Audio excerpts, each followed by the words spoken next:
Greetings, everyone. I'd like to say thank you so much for taking the time to join me on this very special day. Today marks the curation of years of hard work, reflection, and dedication and personal growth. It is not just a celebration about academic achievement, but the celebration of a new chapter beginning, and one that extends beyond the classroom walls into a world where we can all make a difference. Today, I'd like to personally share the types of knowledge and skills that I have accumulated over the years and how they are going to help me in a variety of various educational related roles. I'd also like to talk about the why behind why I wanted to become an educator or someone that really works with children and makes the difference in the first place. So the purpose of why I wanted to become a educator or someone that works with children is that I've always desired to make a difference. I've always loved the idea of being someone that can help children find new passions that they might have not thought about and explore different options that they might have never have taken the opportunity to do so if I or another educator hadn't inspired them to even walk down those paths to begin with. So this led me to wanting to join the education track when I got into college. And when I first started in college, this was very difficult and very challenging because it was right in the middle of COVID. And I had gone from being in person my whole life and learning to all of a sudden being virtual. But I had a lot of professors that provided a lot of support and help during this time. And they taught me a lot about multimodal learning, the way children's brains develop, and different instructional strategies to use in a classroom setting, and how to really make differentiation a part of my own classroom, and how to create learning opportunities and growth and promote self-reflection, not only just for myself, but for students as well. So, at the beginning of this semester, I had to create a universal design for learning, and this assignment helped me to really have an inclusive mindset about planning out different instructional strategies targeted towards specific diverse learners, and creating differentiated instruction that was both multimodal and helped students to express themselves and their understanding of the content. And also taught me a great deal about different tools to use to enhance accessibility and really help students focus on the broader sense of my instruction and my lessons, and really help them to be able to feel included in different ways through using a variety of different tech-related tools. So, I later had to design a understanding by design. And that was basically me creating a curriculum from scratch using Arkansas academic standards.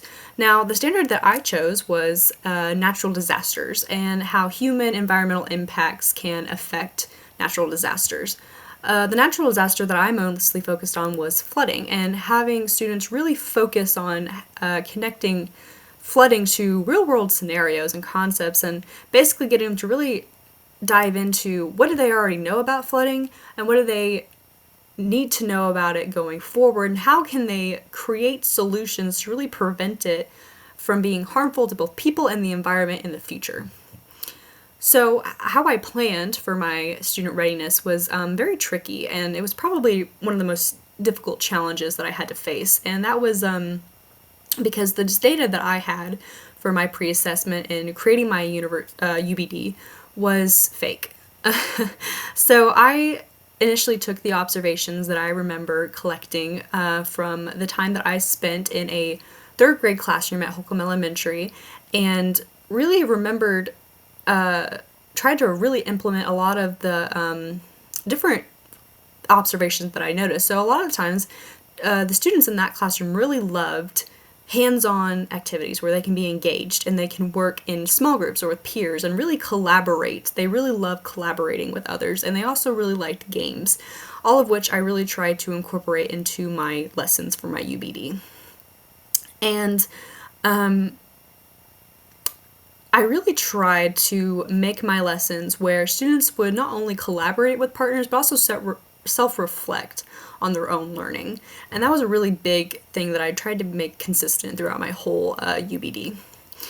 So how does my UBD help me in my future? How does it help me with my future career plans? Well, I really feel like backwards planning helps solidify the fact that it is important to really plan out a lesson with a specific target and goal in mind. And this helped me, I feel like, really become curriculum literate. And it helped me to really focus on the fact that, if you're wanting to create something that's going to be a multi-step process or multiple lessons, it is important to have a specific target in mind that you're wanting to carry over into each lesson. And that can be true for anything that you do in life. That can be true in working with kids outside of a classroom context as well, which I'll get into in a minute.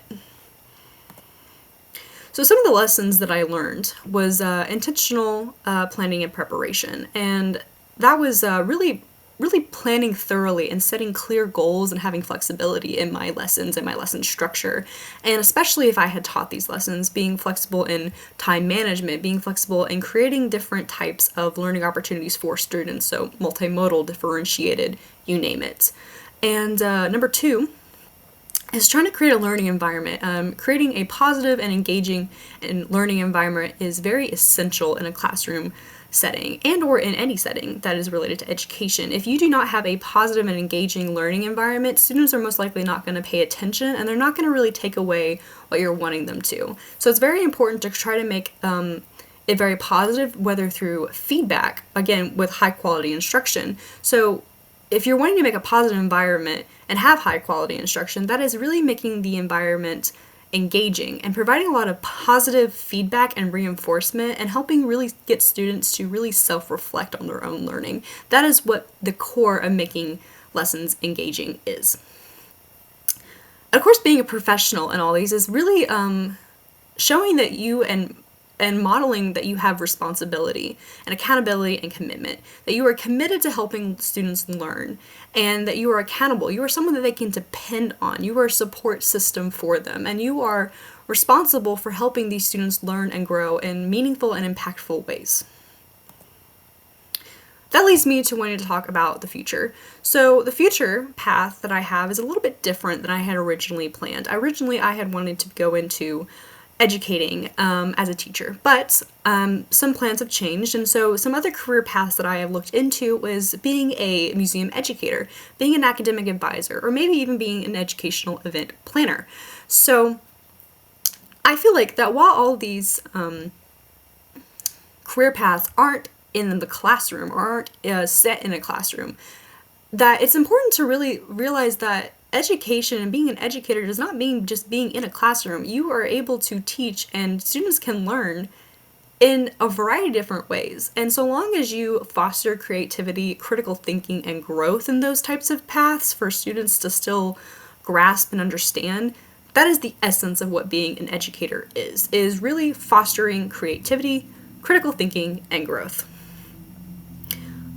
So, of course, with having been on the education track for so much of my time throughout college, I learned a great deal about the test rubric. And the test rubric is really a rubric that helps guide teachers on how to be a professional, how to help students maintain engagement, how to make the classroom environment impactful and fun and positive and organized, and how I plan on using the test rubric in my own future and my career paths is that I really want to focus on the planning and organizing part. Is that so long as I plan, organize, and have a idea going into what I want to really accomplish and the learning targets I want, I feel like that's going to really be the core of helping me figure out how do I go on, how do I teach, what do I want to cover, and that's really developing again.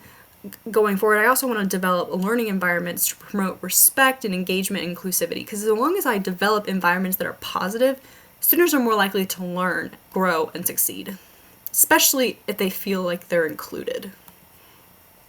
So some key takeaways is that teaching is not confined to a classroom. Teaching is everywhere. It can be a museum educator. It can be a mentor, an advisor. It can be anything. So long as you are making a vital difference in some student's life, that is what being a teacher is. It's not just confined to a classroom. And preparation is that, a big deal about being a teacher is that you're prepared. You are prepared to help make a difference. You are a professional in making those choices. You are accountable, committed, and responsible in helping make children's lives meaningful. And of course, that all boils down to being adaptable. can you be adaptable and making a difference in someone's life? Thank you so much for listening to my TED Talk.